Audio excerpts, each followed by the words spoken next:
Firman Tuhan hari ini yang saya bagikan judulnya adalah cinta merpati. Ya. Jadi kita akan bicara tentang cinta-cintaan ini saudaraku. Oke. Tapi yang pasti mungkin sebagian besar dari kita lebih familiar dengan istilah cinta monyet. Benar enggak? Ya. Apa bedanya cinta monyet sama cinta merpati? Kalau kita ngelihat anak remaja jatuh cinta, kadang orang komentarnya ini jangan-jangan cinta monyet. Kenapa? Karena monyet itu sukanya lompat-lompat. Bergelantungan, dia sukanya pindah-pindah dari satu pohon ke pohon yang lain. Dengan cepat dia akan pindah-pindah. Nah jadi orang kalau diomongin ini cinta monyet ini. Artinya sekarang kita ngelihat dia gandengan tangan sama seseorang. Next week kita kaget kok sudah ganti sama yang lain lagi. Nanti ganti lagi. Dengan cepat akan ganti lagi. Jadi cintanya nggak stabil, cintanya nggak konsisten, cintanya tergantung sama mood hatinya. Cintanya ngikutin perasaannya. Cintanya adalah cinta yang kekanak-kanakan. Cintanya cinta yang tidak dewasa. Itu cinta monyet. Beda sama cinta merpati. Cinta merpati, kalau Anda perhatikan ya burung merpati. Burung merpati itu begitu dapat pasangan, dia akan setia sampai akhir. Oke, burung merpati itu boleh dikatakan monogami. Ya, ini burung yang spesial sekali, makanya dia dijadikan simbol di acara-acara seperti pernikahan. Kenapa? Karena burung merpati itu lambang cinta dan kesetiaan. Ya, jadi sekali sudah itu dipegang, gak ganti-ganti, pokok ini terus sampai akhir. Doa saya setiap jemaat keluarga Allah sama Tuhan, cintanya bukan cinta monyet. Semuanya cinta merpati. Artinya gini, sekali Yesus sampai akhir. Sampai putih rambut kita, sampai nafas terakhir kita, tetap Yesus. Kalau tepuk tangan bisa nggak tepuk tangannya yang lebih meriah buat Yesus yang luar biasa. Amin. Dan itu adalah sebuah keputusan. Itu adalah sebuah komitmen. Karena yang namanya mengiring Yesus tidak selalu mood hati kita dalam keadaan yang baik. Saudara akan ada mood tertentu, Anda nggak kepengen ke gereja. Ada momen tertentu, perasaan saudara rasanya berat sekali. Tapi Alkitab mengajarkan kita hidup, orang benar hidup oleh iman, bukan oleh perasaan. Orang yang ngikuti hidupnya dengan perasaan, dia akan gampang terombang-ambingkan. Dia akan dengan mudah turun naik. Dia akan berubah-ubah kayak tadi. Kalau dalam hal cinta disebut cinta monyet. Kenapa? Cuma ngikutin perasaan. Doa saya, cinta saudara sama Yesus tidak sekedar ngikutin perasaan. Tapi cintanya adalah komitmen. Cintanya adalah keputusan. Apapun yang terjadi tetap ikut Yesus. Mau keadaan mudah, mau keadaan susah, tetap cinta Yesus. Mau ada tantangan, gak ada tantangan, tetap Yesus. Oke? Dan juga tentunya di dalam hubungan keluarga, doa saya Anda mencintai keluarga saudara dengan cinta merpati. Yang suami istri di tempat ini saya berdoa suami-suami cinta istrinya dengan cinta merpati. Haleluya. Yang istri-istri juga cintanya cinta merpati. Dan cinta merpati ini indah loh saudaraku. Hubungan mereka ini yang jantan sama yang betina ini begitu mereka sudah klop jadi pasangan. Itu bukan cuma sampai akhir. Tapi sepanjang perjalanan hidup mereka itu akan menjalani bersama-sama. Mereka akan membangun rumah dalam tanda kutip sarang mereka bersama-sama. Ngumpulin rumput, ranting-rantingnya, daun-daunnya. Itu bareng-bareng untuk membangun apa? Sarang. Bahkan mengerami telurnya kalau mau punya anak. Itu gak cuma yang betina yang mengerami. Tapi yang gantian. Ya, yang betina selesai ganti yang jantan juga. Mengerami juga. Sampai menetas bersama. Indah banget nih. Mesra sekali, romantis sekali. Bahkan setelah anaknya sudah menetas, mereka akan membesarkan anaknya bersama. Ngasih makan bergantian. Menjaga dan melindungi bergantian. Mereka akan memelihara anaknya terus. Melakukannya bersama-sama. They do it all together. Dan bukan cuma itu saja. Bahkan jantan dan betina yang sudah jadi pasangan ini. Kadang-kadang akan saling menyuapi satu dengan yang lain. Binatang satu ini spesial sekali. Merpati ini luar biasa sekali. Dan doa saya, cinta seperti ini akan Tuhan karuniakan di dalam hati kita masing-masing. Dalam pernikahan, dalam keluarga kita, dan terlebih lagi dalam hubungan pribadi kita dengan Tuhan. Cinta merpati. Dan saya mau ngomong sama saudara, it is possible. It is possible, itu mungkin untuk saudara tetap cinta sama istri saudara, sama suami saudara, dalam pernikahan saudara tambah indah, tambah manis, tambah harmonis. It is possible. Ada sebagian orang berpikir bahwa yang namanya hubungan itu awalnya aja yang indah, nanti lama-lama jadi gak indah lagi. Sekian waktu yang lalu saya diceritain sama istri saya, sama Pastor Nita, bahwa anak saya yang kedua, Gaby, ngomong sama dia. Ada temennya sudah pacaran. Dan temennya yang sudah pacaran tuh ngomong sama dia. Gab, you tahu nggak? Kalau orang pacaran itu cuma awalnya yang indah. Nanti lama-lama nggak indah lagi. Lah, anak kecil sudah pacaran ngomongnya gitu saudaraku. Ya, begitu si Gaby ini cerita sama Pastor Nita langsung ngomong, Gab, you lihat nggak Daddy sama Momong? Karena hubungan saya sama Pastor Nita, kita ini sudah menikah 22 tahun. Kita bukan pernikahan tahun pertama, bukan pernikahan tahun kedua. 22 tahun. Dan saya bersaksi sama saudara. Hari ini saya sama Pastor Nita lebih mesra daripada waktu kita pacaran. Lebih romantis daripada waktu tahun-tahun awal pernikahan kita. Hubungan kita lebih indah, lebih harmonis, lebih bahagia. It is possible. Dan doa saya, ada pasangan suami istri yang ada di tempat ini. Anda yang mengikuti secara online dalam pernikahan Anda diberkati dengan cinta merpati seperti itu. Di mana Tuhan membuat anggur manis yang baru. Sehingga pernikahan saudara tambah hari tambah manis. Sama seperti kisah perjamuan kawin di Kana. Ketika Yesus datang ke situ, mereka sedang kehabisan anggur. Tapi kemudian Tuhan buat mujizat. Air jadi anggur. Ketika dibawa ke kepala perjamuannya, dicicipi kaget. Lah, kok manisnya luar biasa. Biasanya di zaman itu ya, orang kalau pesta awalnya dikasih yang manis dulu, yang enak dulu. Setelah orang sudah cukup puas, nah dikasih yang hambar-hambarnya berikutnya. Tapi ini aneh ini. Awalnya sudah dipikirnya the bestnya, manisnya. Tapi tambah akhir kok lebih manis. Itu cinta kalau dalam Yesus. Saya mau yakinkan saudara, dalam pernikahanmu adalah mungkin. Tambah hari pernikahanmu tambah indah. Tambah hari pernikahanmu tambah manis. Tambah hari ada sukacita yang semakin melimpah di dalam pernikahan saudara. Kemarin saya ngobrol-ngobrol sama Pastor Nita. Kita ngomong-ngomong dan kita menemukan, oh, tahun depan papa mama saya, Pak Obaja dan Bu Obaja akan golden wedding anniversary. 50 tahun bersama dan tambah indah, tambah bahagia. Yang anehnya, tahun berikutnya gantian papi mami mertua saya. Jadi itu papi maminya Bunita akan golden wedding anniversary. Tapi yang luar biasa buat saya, tahun berikutnya lagi, berarti 3 tahun dari saya. Dari sekarang saya sama Pastor Nita akan silver wedding anniversary, saudara. Jadi kita tuh bersyukur di dalam kehidupan keluarga kami, saya, Pastor Nita dan juga orang tua kami masing-masing. Kita itu bisa ngerasain cinta merpati itu. Itu gak dibuat-buat. Itu real and it is possible. Kalau saudara tahu bagaimana melakukannya, Anda akan menikmati cinta merpati yang indah dalam pernikahan saudara. Itu papi maminya Bunita itu sampai sudah sekarang pun masih mesra banget, masih bawain satu dengan yang lain. masih perhatian, sayangnya kerasa sekali.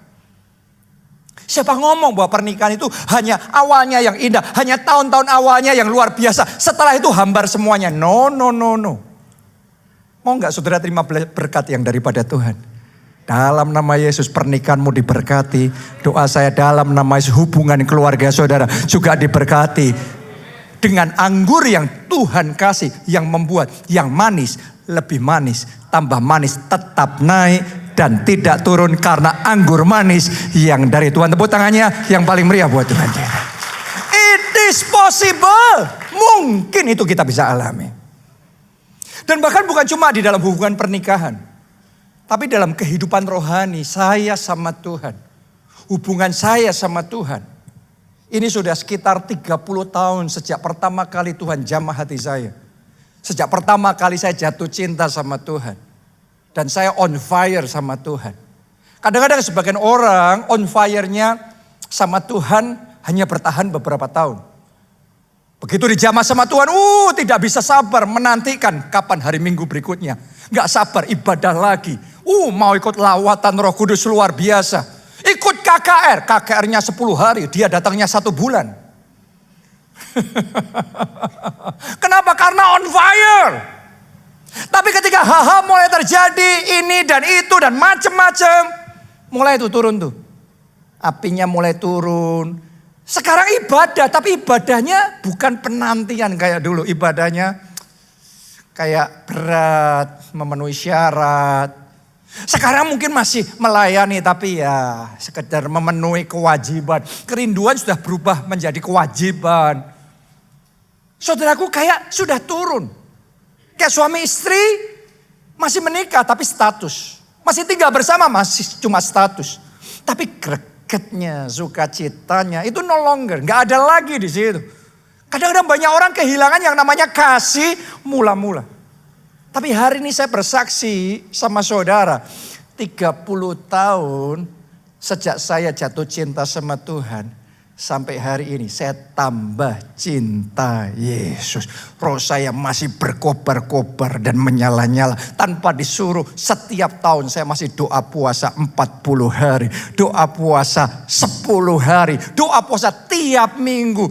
Tiap hari masih menanti-nantikan Tuhan. Berdoa, mencari wajah Tuhan dengan segenap hati.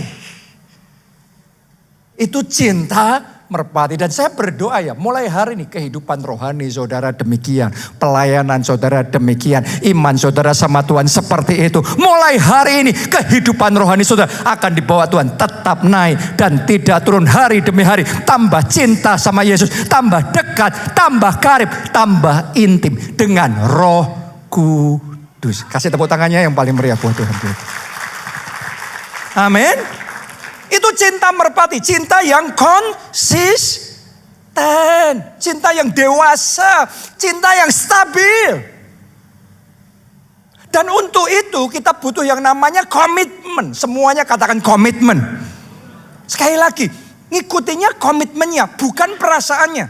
22 tahun saya menikah sama Pastor Nita dan sampai hari ini masih tambah indah, tambah manis. Bukan karena gak ada masalah. Bukan karena di perasaan selalu bahagia. Yang namanya hubungan selalu ada tari-tariannya. Yang namanya orang selalu ada kepengenan ini dan kepengenan itu. Apalagi saya sama Pastor Nita itu kutub utara dan kutub selatan.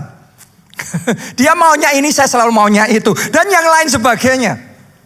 Dan kadang-kadang ini dan itu akan membuat di feel di hati ini. Di hati ini ngerasa gimana, ada ganjalan, ada ketidakenakan. Tetapi regardless of my feeling, tidak peduli feelingnya saya tidak hidup dengan perasaan. Alkitab ngomong orang benar hidup oleh iman. Dan oleh iman apa? Saya sudah berdiri di hadapan Tuhan, saya mengambil janji bahwa kita akan setia, baik dalam suka maupun dalam duka, dalam kelimpahan maupun dalam kekurangan, dalam segala keadaan kita setia. Dan sementara kita ngambil komitmen dan kita menghidupi komitmen itu, walaupun perasaan ada momennya campur aduk, tapi di situ Tuhan yang bekerja, di situ Tuhan yang memagari pernikahan kita, di situ Tuhan yang menyegarkan kembali. Dari waktu ke waktu pernikahan kita selalu disegarkan kembali oleh Tuhan. Jadi jangan hidup ngikutin perasaan. Melayani Tuhan juga sama. Apakah Anda berpikir bahwa setiap kali saya naik mimbar selalu saya in the mood of preaching? Apakah sudah selalu berpikir bahwa kalau sudah pendeta itu selalu on fire melayani? Akan ada momen-momennya kalau bisa saya ini digantiin aja. Ada momen-momennya feeling ini sama sekali berat sekali untuk saya khotbah. Tapi walaupun feelingnya gitu tetap khotbah. Walaupun feelingnya nggak mau ke gereja, tetap ke gereja. Walaupun hati ini rasanya berat, tapi tetap angkat tangan dan memuji dan menyembah Tuhan. Itu komitmen. Hari ini saya berdoa Anda tidak lagi dikalahkan oleh perasaan. Perasaan semua orang punya, bukan cuma saudara punya.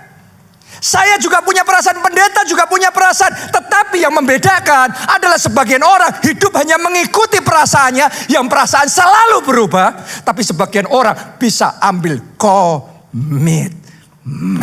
Itu yang membedakan cinta monyet sama cinta merpati. Cinta merpati adalah cinta yang dewasa. Cinta merpati adalah cinta yang stabil. Cinta merpati, cinta yang konsisten. Kenapa? Ada komitmen. Doa saya suami istri di tempat ini ada komitmen yang kuat. Doa saya kita semua di tempat ini dalam melayani, dalam beribadah, dalam mengiring Yesus. Ada komitmen yang kuat. Apapun yang terjadi, dijawab doanya. Tidak dijawab doanya, tetap cinta Yesus. Ada mujizat, gak ada mujizat, tetap cinta Yesus. Yang percaya katakan amin dan tepuk tangannya yang paling meriah buat Tuhan kita. Dan bukan hanya itu saja. Tapi sesungguhnya saudaraku, Alkitab ngomong gini.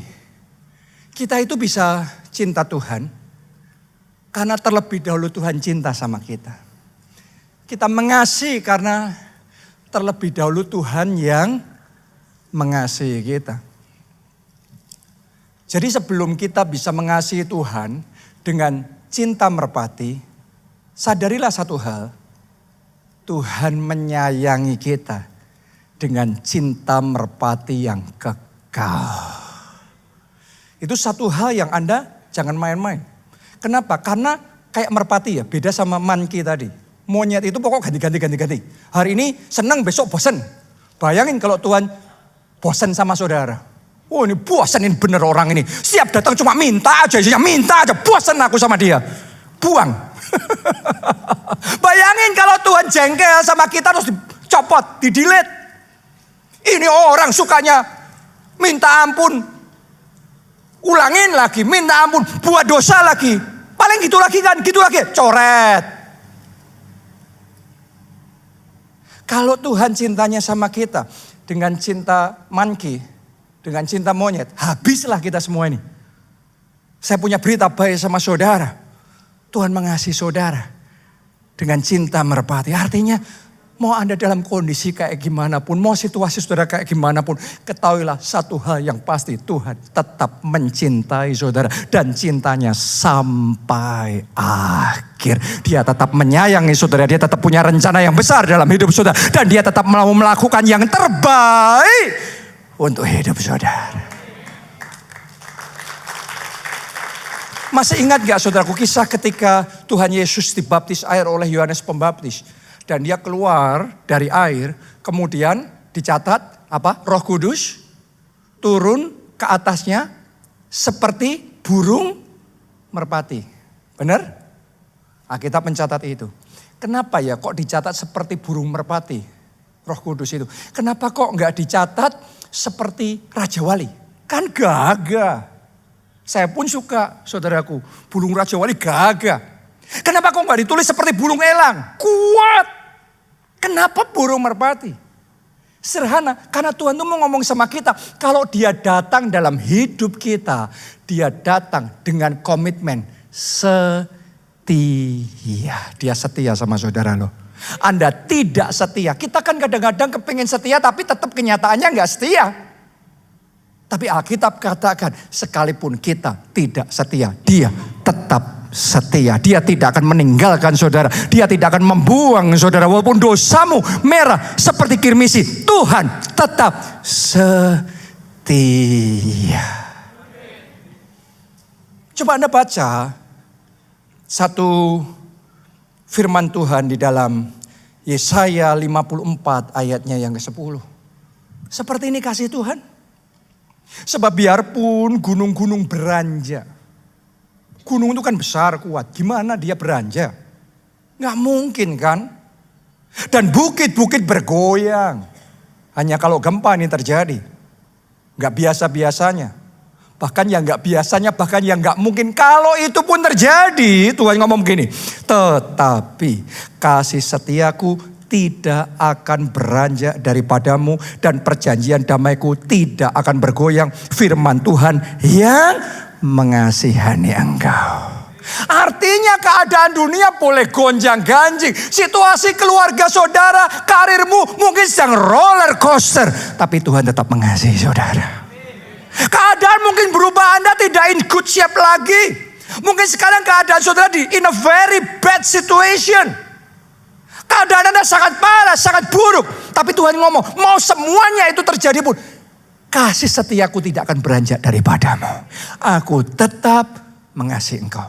Jadi jangan percaya dengan intimidasi iblis yang ngomong sama saudara, ngapain kamu berdoa, kamu orang berdosa. Gak bakal doa itu dijawab oleh Tuhan. Katakan, iblis kamu pembohong. Kasih setia Tuhan dalam hidupku tidak akan beranjak. Dosaku merah seperti gerimis. Tuhan yang mengampuni. Tuhan yang membuang. Bukan aku, tapi dosaku. Sejauh timur dari barat, Tuhan buang semua dosa dan pelanggaranku. Jadi hari ini ya, jangan izinkan iblis terus ngomongin sama saudara yang meyakinkan Anda bahwa Tuhan kurang sayang. Tuhan gak mau dengar jawab doamu. Kamu gak bisa nerima mujizat karena kekurangan dan kelemahanmu. Akan ada orang-orang di tempat ini, saya nubuatkan saat ini juga. Akan ada orang-orang di tempat ini, sekalipun dalam semua kekurangan, kelemahan dan kesalahanmu, Tuhan sengaja akan nyatakan kasihnya sama saudara. Sehingga engkau akan mengalami bahwa kasih Tuhan tanpa syarat. Tuhan akan menyatakan, Tuhan melakukan itu bukan karena engkau cukup baik, bukan karena engkau berbuat ini dan itu, karena sesederhana alasannya satu, karena Tuhan sayang saudara. Kasih tepuk tangan buat Tuhan yang sangat mengasihi kita. Amin. Yeremia 31 ayat 3 sampai 5. Ditulis seperti ini. Dari jauh. Dari jauh. Dari mana? Jauh. Tuhan menampakkan diri kepadanya. Ngomong apa itu? Tuhan katakan begini. Aku mengasihi engkau. Dengan kasih yang kekal. Ini kan kasih merpati. Kasih yang kekal. Sebab itu aku melanjutkan kasih setiaku kepadamu. Dia tidak menghentikan tapi dia melanjutkan. Dan dikatakan di ayat itu dari awal. Dari jauh aku mengasihi engkau. Kenapa kok ditulis dari jauh? Karena pada waktu itu memang bangsa Israel, umat Tuhan, secara rohani sedang jauh dari Tuhan. Mereka mengalami kebangkrutan rohani, kemunduran yang luar biasa dalam kehidupan rohaninya. Makanya mereka jauh. Orang berpikir kalau kita mundur dari Tuhan, kita jauh dari Tuhan, jarang berdoa, terus Tuhan jadi kurang mengasihi kita. Tapi ternyata ayat ini berkata, kamu jauh pun aku tetap mengasihi engkau. Aku tetap menerima engkau apa adanya. Aku tetap punya rencana yang besar di dalam kehidupanmu. Dari jauh aku mengasihi engkau. Jadi hari ini Anda yang sedang jauh dari Tuhan. Mungkin dosa yang menjauhkan Anda dari Tuhan. Mungkin pergaulan saudara yang membuat Anda sempat jauh dari Tuhan. Mungkin karena Anda lack of commitment. Kurang komitmen sehingga Anda tidak berdoa. Anda jauh daripada Tuhan. Hari ini satu hal yang pasti. Dari jauh pun Tuhan tetap mengasihi saudara. Seperti kisah bapak dengan anak bungsu yang terhilang. Anak bungsu itu minta warisan separuh dari semua kekayaan bapaknya. Karena mau dibuat ribut ya. Model anak gini kan gak takut membuat ribut ya. Bapaknya mungkin berpikir ya sudah gak usah ribut keluarga. Sudah dikasih aja, yang penting keluarga kita rukun, bersatu, semuanya baik. Tapi ternyata itu cuma akal-akalan. Dibuat ribut pokok cuma untuk dapat Setelah dapat, dia tinggalin bapaknya, dia pergi ke negeri yang jauh. Alkitab ngomong, dia pergi ke negeri yang jauh. Saya yakin untuk sesaat bapaknya hatinya pasti terkoyak. Siapa yang tidak? So much he give. Begitu banyak yang dia sudah kasih. Separuh dari semua hartanya dia kasih. Sama anaknya. Tapi ditinggal begitu aja. Tetapi yang luar biasa, kasih bapak itu enggak berubah. Alkitab mencatat ketika anaknya sudah jatuh miskin, habis-habisan di negeri yang jauh. Terus kemudian ambil keputusan balik sama bapaknya. Ditulis begini, bapaknya yang baru duduk dari jauh ngelihat anaknya balik. Langsung bangkit berdiri. Berlari mendapatkan anak itu. Memeluk dan mencium dia. Artinya dari jauh pun bapak ini tetap sayang sama anaknya. Mungkin saat ini saudara nomor satu dalam keadaan yang jauh sama Tuhan secara rohani. Anda mengalami kemunduran rohani. Mungkin saudara bahkan sudah sekian tahun gak ikut ke gereja. Anda hanya mau ibadah online saja. Saudara sudah enggak lah. Saya mau katakan saudara dalam keadaan apapun saudara. Tuhan tetap mengasihi saudara. Tuhan tetap menyayangi saudara. Bangsa Israel waktu itu udah ngomong dari jauh aku mengasihi engkau. Kenapa ditulis gitu? Karena yang nomor satu setelah mereka menjauh dari Tuhan secara rohani. Mereka mengalami kemunduran. Mereka kalah perang. Terus mereka dibuang ke negeri yang jauh. Jadi mereka itu ada dalam pembuangan. Pada waktu itu mereka ada dalam titik terendah momen paling gelap dalam hidupnya. Tapi hebatnya di momen itu Tuhan ngomong gini. Dari jauh aku tetap mengasihi engkau. Artinya sekalipun engkau di titik terendah dalam hidupmu. Sekalipun engkau di momen yang paling gelap, paling berat dalam hidupmu. Aku tetap mengasihi engkau. Bapaknya ini mengasihi anaknya yang bungsu bukan karena setelah terima warisan pergi. Terus kemudian mendouble hartanya. Jadi 10x, jadi 100x. No. Ini lost it all. Ini sudah failure nih. Ini sudah gagal nih. Tapi dalam kegagalannya, Bapak masih tetap mengasihi dia. Kalau saat ini Anda sedang mengalami kegagalan, kalau saat ini Anda sedang mengalami kejatuhan yang sangat menyakitkan, dengarkan baik-baik. Mungkin confidence-mu digoncang, mungkin Anda kehilangan rasa percaya diri, mungkin Anda merasa dirimu tidak berharga. Tapi hari ini Tuhan mau ngomong sama saudara, dari jauh aku tetap mengasihi engkau. Dalam keadaanmu yang paling buruk, dalam pernikahanmu yang paling parah sekarang. Dalam karirmu yang paling di titik nadir. Tuhan tetap mengasihi saudara. Karena itu ayo datang mendekat sama Tuhan. Ini cara Tuhan mengasihi kita tuh enggak. Kamu kondisi yang bagus, disayang-sayang. Kamu enggak bagus, move on, ganti. Bukan cinta monyet, ini cinta merpati. Stick satu, begitu dia pegang hidup saudara. Selamanya dia pegang hidup saudara. Dia Allah yang setia. Lanjutkan pembacaan tadi. Ayat yang keempat. Janji Tuhan ngomong seperti ini. Aku akan membangun engkau kembali. Sehingga engkau dibangun, hai anak darah Israel. Kenapa Tuhan ngomong begitu? Karena waktu itu hidup mereka sudah hancur-hancuran. Tapi Tuhan mau bangun kembali. Kalau ada di antara saudara yang namamu sedang hancur-hancuran. Saya mau katakan Tuhan mau bangun kembali nama baik saudara. Tuhan mau bangun kembali masa depan saudara. Tuhan mau bangun kembali pelayanan saudara. Tuhan mau bangun kembali keuangan saudara. Tuhan mau bangun kembali kesehatan saudara. Tuhan mau bangun kembali hidup saudara. Lanjutkan. Engkau akan menghiasi dirimu kembali dengan rebana. Dan akan tampil dalam tari-tarian orang yang bersukaria. Jadi kalau ada di antara saudara yang hari-hari ini cuma isinya bisanya cuma nangis. Sudah gak bisa ngomong apa-apa. Bahasanya tetesan air mata. Sudah ketemu sama orang cerita itu sedikit aja sudah banjir air mata. Tapi it will come a time. Akan tiba waktunya.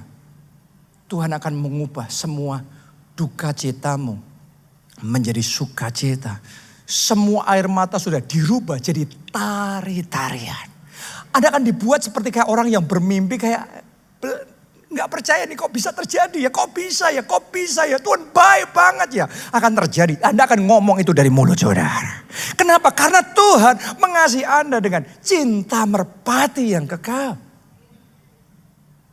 Ayat yang kelima, engkau akan membuat kebun anggur kembali di gunung-gunung Samaria. Sampai di situ. Anggur itu bicara tentang apa sih? Seringkali anggur simbol prosperity. Abundance, kelimpahan, keberkatan. Tadinya anggurnya sudah nggak ada lagi. Sudah kering semuanya. Tapi Tuhan berjanji akan datang lagi. Itu akan muncul lagi, akan dibuat berkelimpahan lagi. Saya berdoa, Anda yang dalam hidupmu mungkin sesaat berkatmu kayaknya seret. Tapi doa saya ya, hari ini Tuhan akan mencurahkan mulai hari ini anggur yang baru, anggur berkatnya dan kelimpahannya Tuhan berikan kembali dalam hidup saudara. Sekarang terima itu, terima dalam nama Tuhan Yesus. Kasih tepuk tangannya kalau yang paling meriah buat Tuhan kita. Amin, haleluya. Jadi cara Tuhan mengasihi kita, sadari dia mengasihi saudara dengan cinta merpati ini. Bahkan lebih dari yang kita pikirkan, lebih dari yang kita sadari. Dalam hidup saya sama Tuhan, saya ngalami bagaimana protection dari Tuhan itu sangat kuat sekali. 2 kali saya kecelakaan maut. Saya tahu itu kecelakaan yang bisa merenggut nyawa. Saya tahu itu. Tapi yang luar biasa, kayak ada pagar di sekeliling saya. Selamat sepenuhnya. Nothing happened. Selamat. Amazing. Langkah demi langkah. Saya ngerasain penyertaan Tuhan begitu sempurna. Dan ini bukan cuma saya, bukan cuma Pastor Nita atau orang tua. Tapi ini kasih Tuhan tuh dari generasi ke generasi.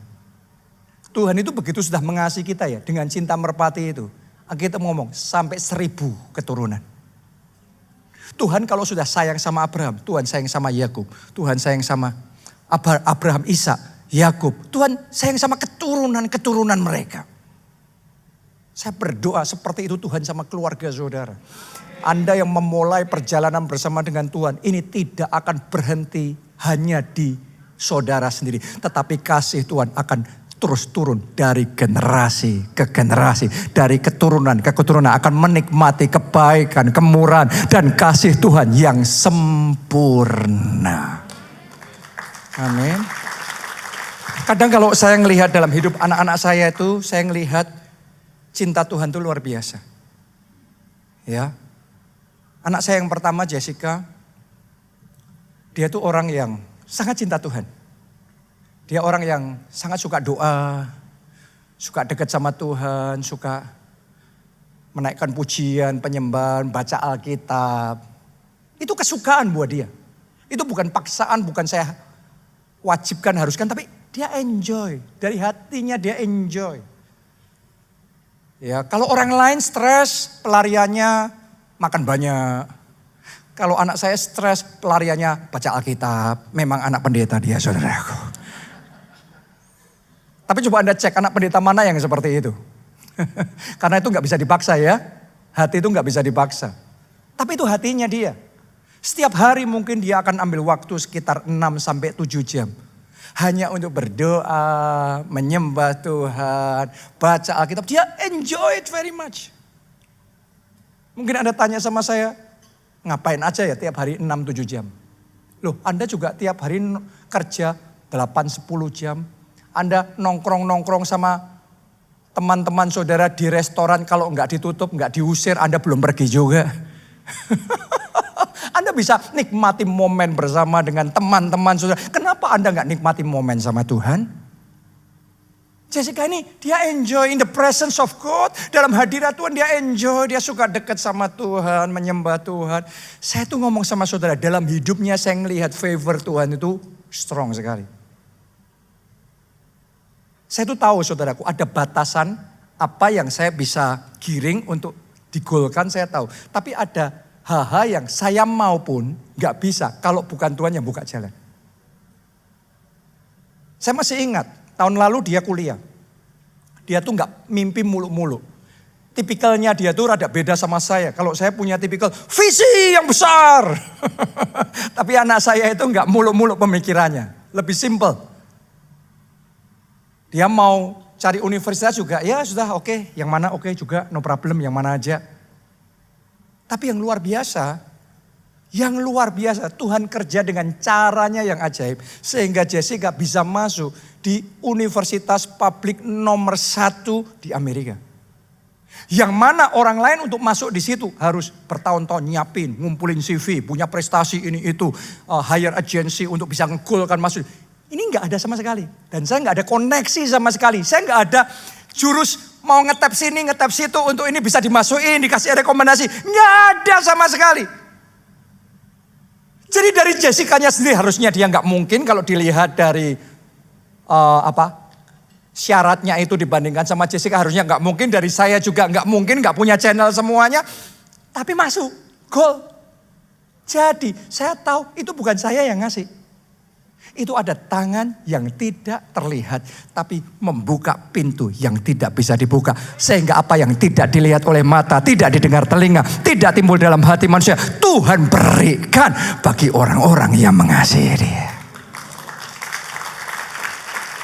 Terjadilah itu juga dalam hidup saudara, terjadilah itu di dalam hidup saudara, amin. Kenapa? Karena ini cinta Tuhan yang wow, gitu kayak wow. Dia baru September kemarin berangkat mulai kuliahnya. Di LA. Oh, minggu kemarin banyak yang kontak sama saya. Pak Jonathan, gimana Jessica di LA kerusuhan? Saya katakan, all is well. Oke, jadi kalau Anda tanya sama saya biasanya nggak akan jawab macam-macam. Pokok jawaban saya adalah sebuah prophetic declaration by faith. All is well.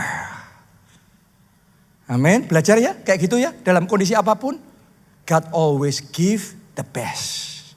For me, for my family, that is my faith. Itu iman saya. Pokok dalam hidupku, Tuhan kasih yang terbaik. Dalam keluargaku, Tuhan kasih yang terbaik. All is well. Saya berdoa bukan keluarga saya aja, tapi keluarga saudara, hidup saudara, anak-anak saudara. Tuhan berikan selalu yang terbaik. Amin. Saya lanjutkan cerita saya ya, tadi bukan cuma studi, tapi ternyata dalam kehidupan rohani juga. Di LA dia baru berangkat September kemarin, terus kemudian dalam waktu yang gak lama, Tuhan tuh ngasih kesempatan. Dia sudah bisa terlibat pelayanan, dipercaya jadi singer. Jadi worship leader. Ya, terus diajak untuk mimpin outreach, penjangkauan, sana sini dan lain sebagainya. Wow. Saya ngelihat kalau misalnya itu di gereja kita sendiri saya bisa atur. Oh ini harus gini, ini Jessica, ini saya atur ini. Bisa. Tapi itu kan di tempat lain. Not under my authority. Tapi ternyata dalam kehidupan pelayanannya pun dia diberkati sama Tuhan. Dan kemarin waktu Desember dia balik. Ya memang karena dekat sekali jadi selalu kangen ya saudaraku ya. Baru berangkat September sudah pulang lagi. Desember. Waktu dia balik dia ngomong sama saya. Daddy, Jessica kepingin belajar bisnis. Oke. Kalau you mau belajar ministry, memulai gereja, Daddy bisa ajarin. Daddy bisa support semuanya. Tapi kalau bisnis, what do you want? You mau apa? Tapi saya mau cerita sama saudara ya. Itu kan Desember. Sekarang bulan apa? Juni nih. Sekitar 6 bulan nih berarti. Bulan Juni ini saudaraku, dia sudah launching project pertamanya bersama dengan para partner bisnisnya.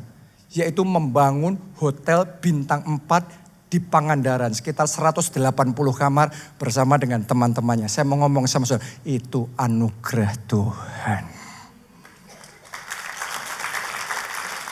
Saya ngelihat kalau Tuhan gak buka jalan, gak bisa. Yang ini saya ceritakan di PIK minggu lalu. Ternyata dalam seminggu ini Tuhan kerja lagi. Tang ting tung ting tung. Tiba-tiba dapat kesepakatan lagi. Akhirnya minggu ini mencapai kesepakatan. Sehingga mungkin gak lama lagi akan next project berikutnya nyusul. Pembangunan hotel di Ubud, Bali, bintang 5. Itu butik hotel bintang 5 akan segera launching juga. Bukan cuma itu aja, sudah ada beberapa list yang berikutnya dan berikutnya. Saya tuh ngomong begini, kalau Tuhan sudah buka jalan, saya katakan sama saudara, kalau Tuhan yang buka jalan, gak ada yang bisa nutup jalan hidup saudara. Kalau Tuhan yang angkat, promosikan, gak ada yang bisa menurunkan saudara. Karena Tuhan akan ada di pihak saudara. Tuhan akan membela saudara. Dan Tuhan akan nyatakan kemuliaannya dalam hidup saudara. Sehingga apa yang tidak dilihat oleh mata, tidak didengar telinga, tidak timbul dalam hati manusia, Tuhan kasih.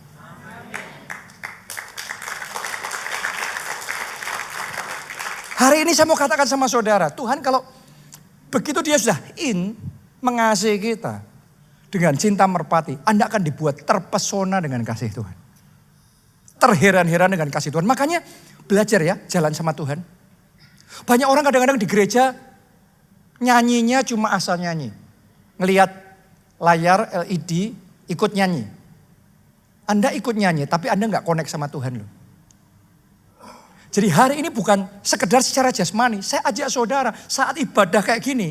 Anda cuma dengar. Atau sesuatu sedang engkau lakukan dalam roh saudara. Tahu gak saudaraku, ada orang tuh dengar khotbah itu ngerti caranya dengar khotbah. Sehingga ngalami. Sebagian banyak gak ngalami karena cuma dengerin. Dan lewat. Tahu tidak membuat Anda ngalami loh.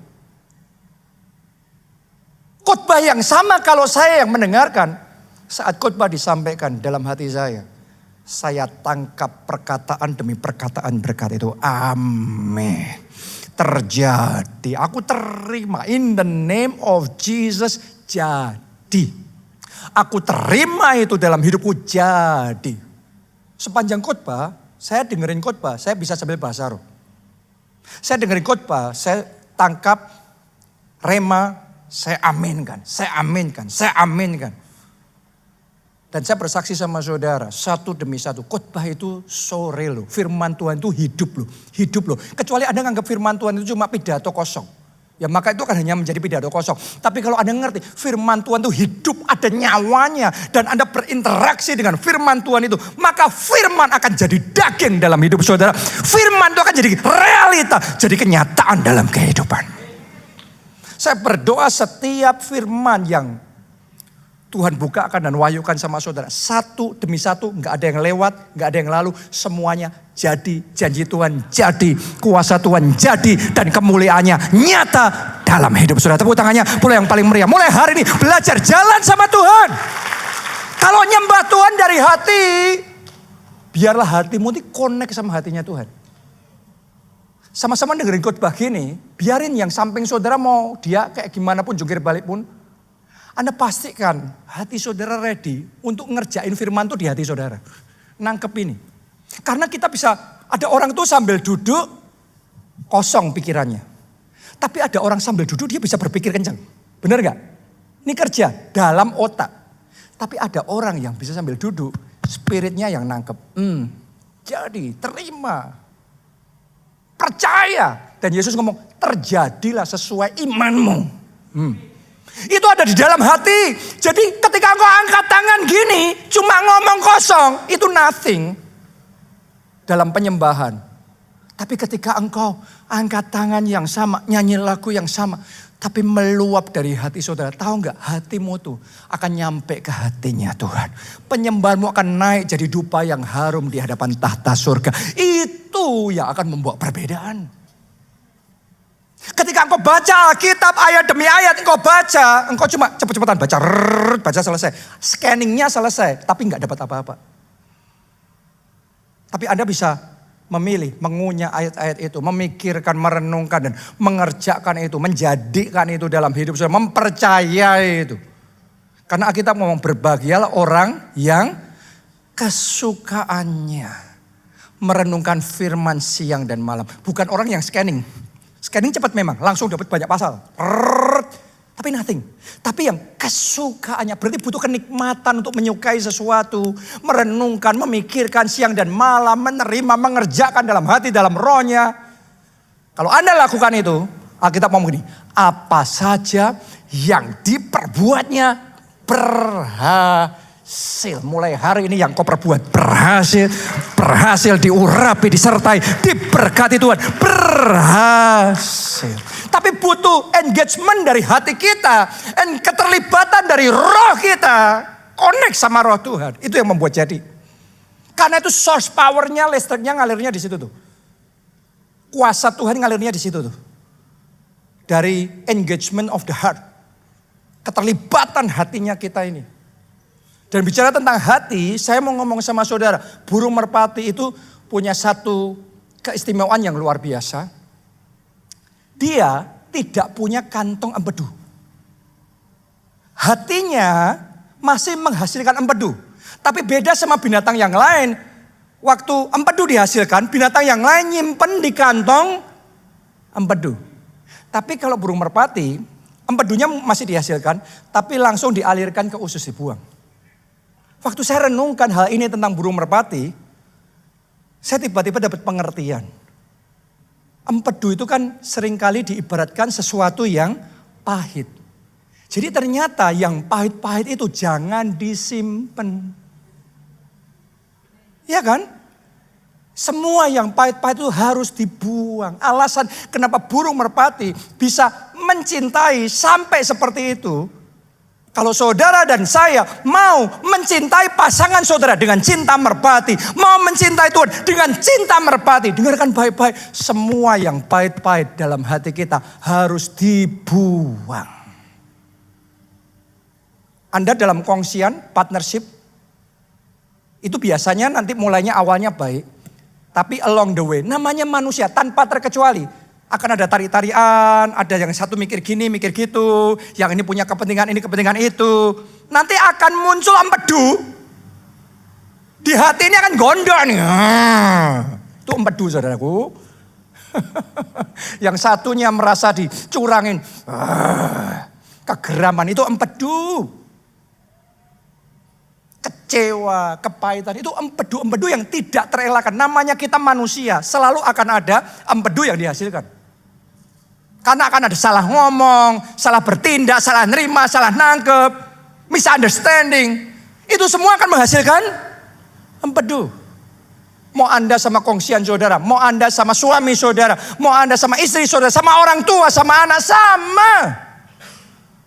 Selama kita hidup akan ada berinteraksi itu selalu ada empedu-empedunya. Tetapi perhatikan baik-baik. Hubungan yang bisa langgeng. Bukan hubungan yang gak ada ganjalan. Bukan hubungan yang gak pernah ada kecewanya. Tapi hubungan saat empedu kecewa. Saat empedu ganjalan muncul. Masing-masing pihak sama-sama keputusan. Yang pahit ini dibuang.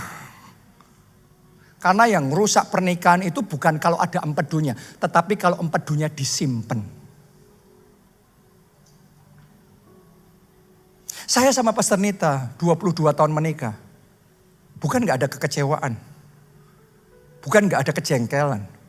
Bukan gak ada luka hati.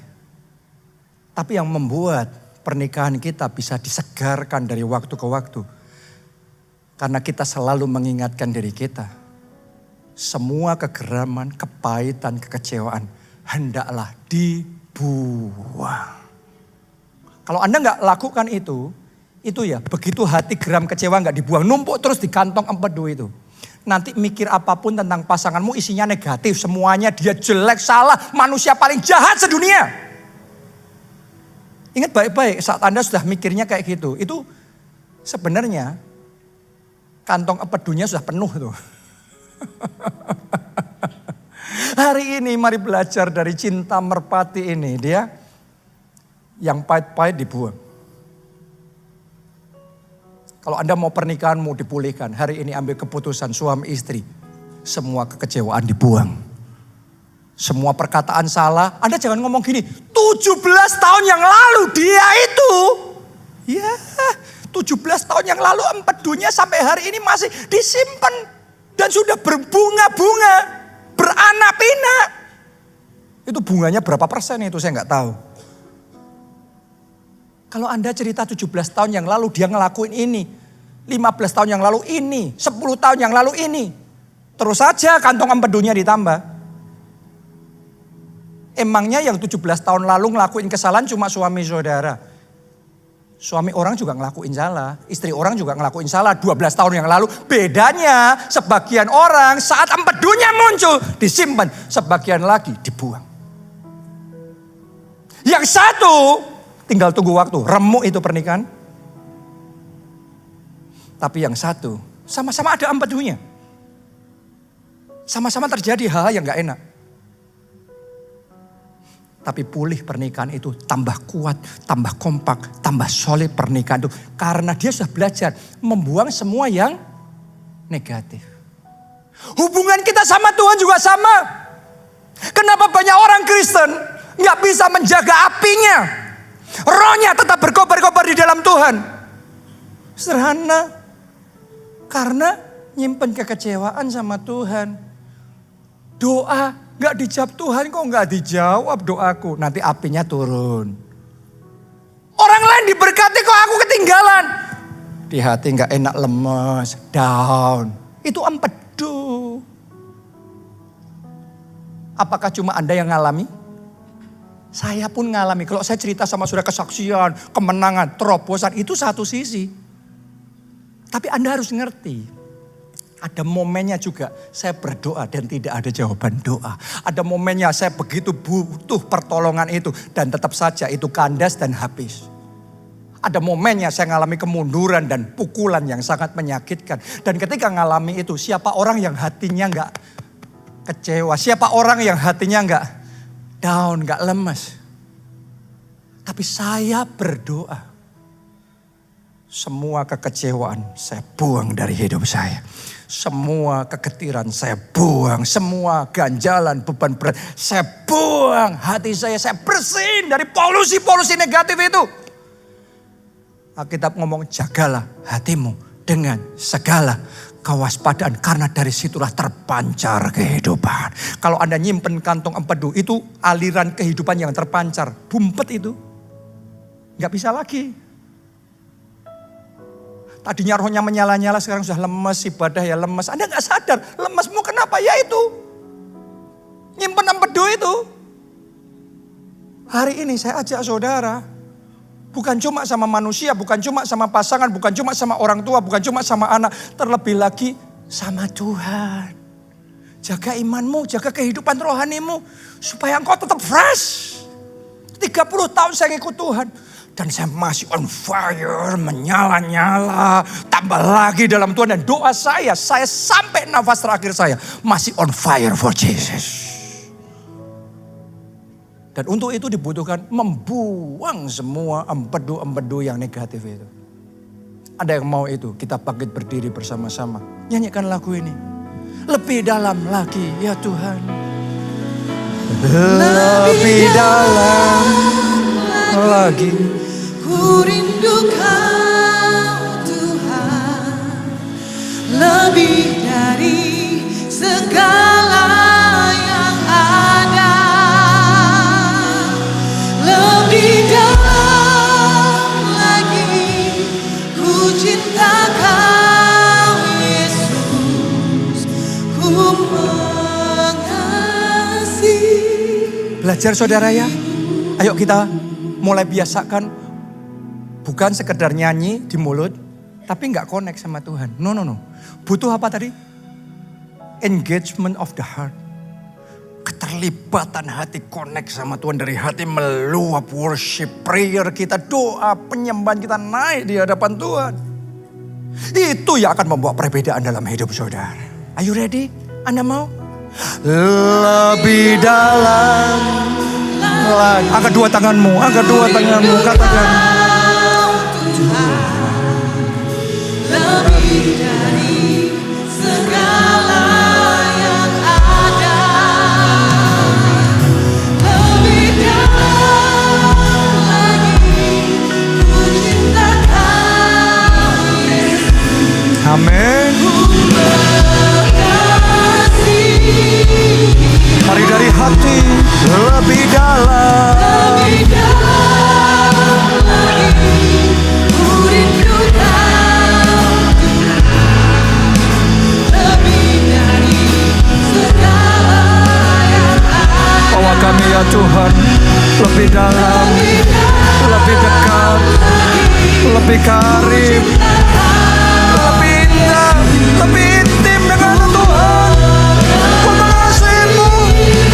Mari segenap suara katakan dengan kuat, lebih dalam lagi ku rindukan Tuhan, lebih dari segala yang ada, lebih dalam lagi ku cintakan Yesus, ku mengasihimu.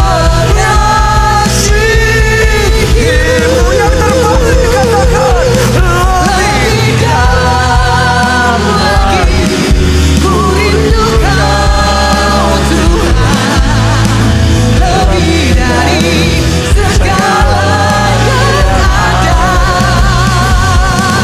lebih dalam lagi ku cintakan, ku mengasihi.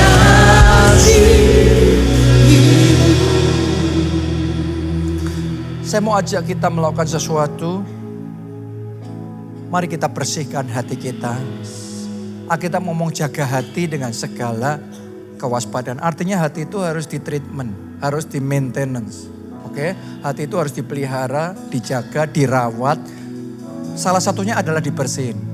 Yang kotor-kotor butuh dibersihin. Kalau Anda servis mobil itu oli yang kotor pun diganti dengan yang baru. Itu bagian dari pembersihan. Kalau enggak mobilnya bisa rusak. Banyak orang menyimpan empedu, akibatnya pernikahannya rusak. Kebahagiaan dalam rumah tangganya kacau. Empedu itu yang kotor-kotor itu pengacaunya. Akibatnya rohnya lemes, nggak mood lagi melayani. Kenapa? Empedu itu kalau dibiarkan jahat, saudaraku. Hari ini ayo kita datang sama Tuhan. Kita minta tolong Tuhan untuk hati ini dibersihkan kembali. Anda yang mau hati saudara dibersihkan kembali, dipulihkan kembali. Angkat dua tanganmu. Mari berdoa dan ngomong sama Tuhan. Sama hatiku Tuhan. Tuhan bersihkan hati ini. Semua empedu kecewa. Semua empedu kepahitan. Semua empedu sakit hati ini dibuang. Dijauhkan dari hatiku saat di dalam nama Tuhan Yesus. Tuhan